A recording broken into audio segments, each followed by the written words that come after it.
तो अब हम स्टार्ट करते हैं अपना 32 क्वेश्चन।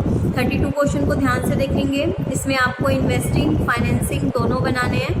तो इसमें आपको क्या दिया हुआ है, प्लांट एंड मशीनरी का ओपनिंग बैलेंस और क्लोजिंग बैलेंस दिया हुआ है, साथ में एक्यूमुलेटेड डेप्रिसिएशन। तो ये कौन सा केस हो गया, केस 2, यानी कि इस क्वेश्चन में आपका एक्यूमुलेटेड डेप्रिसिएशन अकाउंट भी बनेगा, मशीनरी अकाउंट भी बनेगा।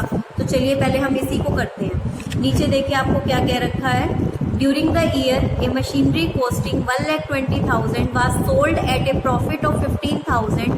Depreciation on plant and machinery charge during the year.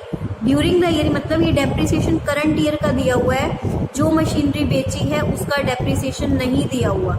तो आप एक्यूमुलेटेड डेप्रिसिएशन अकाउंट बनाओ। आपको क्या क्या गिवन है, एक तो आपको ओपनिंग और क्लोजिंग बैलेंस गिवन है, करंट ईयर डेप्रिसिएशन यहाँ पे आता है। तो बचा हुआ डेप्रिसिएशन कौन सा आ गया, बैलेंसिंग फिगर एक्यूमुलेटेड, यानी कि क्योंकि फिक्स इंस्टॉलमेंट मेथड पे है तो मेरे पास जो मशीनरी की वैल्यू होती है वो बिल्कुल फिक्स्ड वैल्यू है, साल की एंड वाली और साल के आखिरी की गिवन है। तो उसका सेल परचेज निकालने के लिए तो डेप्रिसिएशन माइनस करना होगा ना, अब तक उस मशीनरी पे जितना लगा, तो उस मशीनरी पे अब तक जितना भी डेप्रिसिएशन लगा वो ये मेरी बैलेंसिंग फिगर है। देखो क्वेश्चन में या तो आपको ये चीज़ गिवन होती है, ये निकलती है, या ये गिवन होगी तो ये निकलेगी। तो ये कहाँ चला जाएगा, प्लांट एंड मशीनरी में चला जाएगा, जो एक्यूमुलेटेड डेप्रिसिएशन है किसका, जो मैंने मशीनरी बेची है। मशीनरी का ओपनिंग और क्लोजिंग बैलेंस दिया हुआ है। फिर आपको ये बताया हुआ है कि आपने मशीनरी बेची है, मशीनरी बेची कितने की बिकी, वो नीचे आप वर्किंग नोट्स में देखिए। कॉस्ट कह रहे हैं, एक मशीनरी कॉस्ट थी, सेलिंग प्राइस नहीं दिया हुआ, आपको लिखा कॉस्टिंग ऑफ ए मशीनरी। एक मशीनरी की कॉस्ट थी 1,20,000, उस पर अब डेप्रिसिएशन, उस मशीनरी का डेप्रिसिएशन कितना आया देखिए 28,000। उस मशीनरी का डेप्रिसिएशन कितना आया 28,000। हमें तो सेलिंग प्राइस निकालना है ना, तो कॉस्ट में से डेप्रिसिएशन माइनस किया तो अब कॉस्ट कितनी रहेगी 92,000। इसमें प्रॉफिट प्लस किया तो मशीनरी कितने में बिकी 1,07,000 में। तो हमारा सेलिंग प्राइस कितना आ गया 1,07,000। एक्यूमुलेटेड डेप्रिसिएशन आपने निकाला है वो अलग, यहाँ भी माइनस हुआ और यहाँ अलग से भी दिखाया। Closing balance, opening balance, profit भी आपको क्वेश्चन में गिवन है। तो बैलेंसिंग फिगर जो यहाँ से आई वो क्या है, परचेज। तो इन्वेस्टिंग में दो ही चीज़ें जाएंगी, परचेज माइनस और सेल्स प्लस।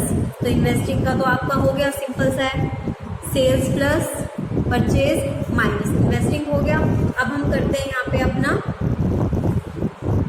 फाइनेंसिंग। फाइनेंसिंग के लिए देखो आपको इक्विटी शेयर कैपिटल दिए हुए हैं, 10 लाख से 12 लाख हो गए। लोन हमने बैंक से लिया है 1.5 लाख से 2 लाख, तो लोन में भी पैसा आ रहा है, इक्विटी शेयर में भी आ रहा है, दोनों प्लस होंगे। फिर इंटरेस्ट पे किया माइनस, डिविडेंड पे किया माइनस। बहुत सिंपल क्वेश्चन था, जो पैसा आया प्लस, इंटरेस्ट पे डिविडेंड पे माइनस, क्वेश्चन हो गया आपका। ठीक है, तो आपको ये तो करना ही है, प्लस 3 क्वेश्चन आपको खुद से करने हैं आगे के, जो मैं नहीं समझाऊंगी, सिर्फ उसमें मैं एक ही बात आपको समझाऊंगी। पूरा क्वेश्चन बाकी आपने खुद से पढ़ना है, मैंने कहीं पे कुछ नहीं लिखा, सारा आप खुद देखेंगे कि आपको अब पूरा कैश फ्लो का क्वेश्चन करना है जो आपका एग्जाम में आता है। देखिए एग्जाम में कैसा आता है, मैं एक बार आपको दिखा भी देती हूँ। आप सबकी बुक के पीछे ये क्वेश्चन होगा, आप लोग देख पा रहे हैं। ये पूरी आपको ये बैलेंस शीट गिवन है, बैलेंस शीट के बाद नीचे आपको कुछ ये नोट्स ऑफ अकाउंट दिए हुए हैं और उसके नीचे कुछ एडिशनल इन्फॉर्मेशन दी हुई है। तो ये क्वेश्चन आपका कितने नंबर का आता है, 6 मार्क्स का आता है। अब उस चीज़ पे आप लोग आ चुके हो क्योंकि आपने फाइनेंसिंग भी सीख लिया है। तो प्रॉपर पूरा कैश फ्लो का अकाउंट बनाना है। जो बस एक छोटी सी चीज़ बतानी रहेगी वो है ये, अब तक हमने कैश एंड बैंक बैलेंस नहीं लिया, याद है ना, कैश एंड कैश इक्विवेलेंट, जिसमें हम करंट इन्वेस्टमेंट को भी इंक्लूड करते हैं।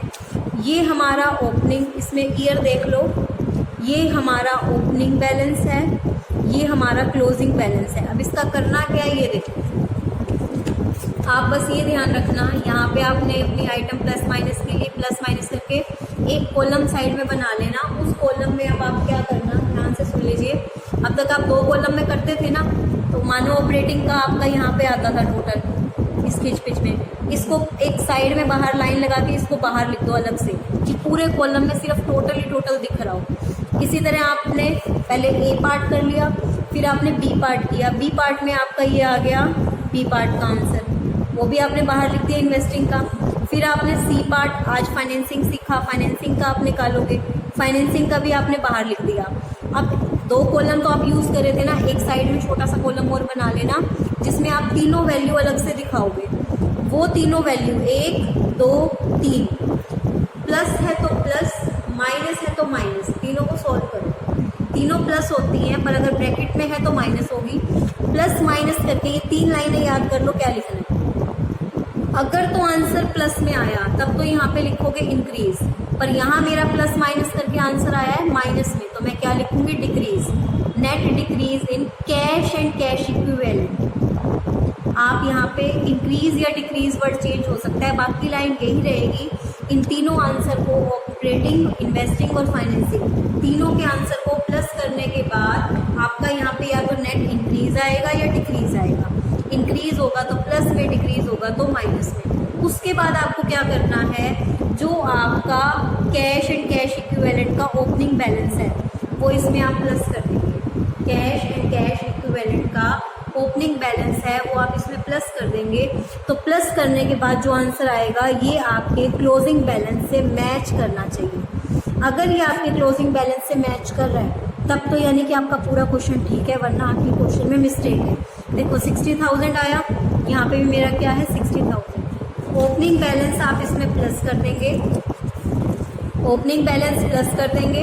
ओपनिंग बैलेंस प्लस करने के बाद ऐड कर दोगे कैश एंड कैश इक्विवेलेंट का ओपनिंग बैलेंस, तो आपके पास आंसर में क्या आ जाएगा, cash and cash equivalent at the end of the period. अगर ये आंसर मैच कर गया, क्योंकि आपको ये क्लोजिंग बैलेंस क्वेश्चन में गिवन होगा, तो आपका आंसर अगर क्लोजिंग बैलेंस से मैच कर जाता है तब तो आपका क्वेश्चन ठीक है, वरना आपका क्वेश्चन गलत है। तो ये आपको कहाँ तक करने हैं, वैसे आज के टेस्ट में आपने नोटिस किया होगा, जब देखोगे ये वीडियो तो समझ जाओगे।